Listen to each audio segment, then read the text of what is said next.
ગિરનારની તળેટીમાં કયું પ્રાચીન સરોવર આવેલું હતું? બી. સુદર્શન સરોવર. ગિરનાર જંગલને કયા વર્ષથી અભયારણ્ય તરીકે જાહેર કરવામાં આવ્યું? ડી. 1965. વૌઠાનો મેળો 7 નદીઓના સંગમ સ્થળે રચાય છે. આ 7 નદીઓમાં નીચેની પૈકી કઈ નદીઓનો સમાવેશ થાય છે? એ. સેઢી. બી.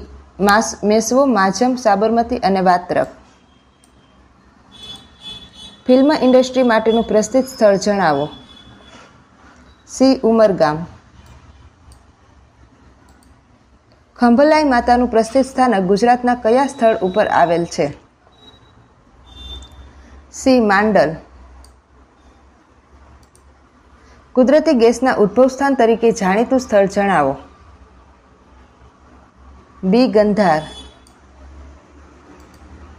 ગુજરાત રાજ્યમાં અકીકના પથ્થરો માટેનું જાણીતું સ્થળ જણાવો. બી. ખંભાત. ઈસબગુલ, વરિયાળી, જીરું વગેરેનું વ્યાપાર કેન્દ્ર ક્યાં આવેલું છે? એ. ઊંઝા. ગુજરાત રાજ્યનું લુણેજ ગામ શા માટે જાણીતું છે? એ. કુદરતી ગેસના ભંડાર માટે. ગુજરાત રાજ્યમાં રીંછના અભયારણ્યોમાં નીચેના પૈકી કયું અભયારણ્ય સાચું નથી? બી. ડુમખલ અને સી. હિંગોલગઢ.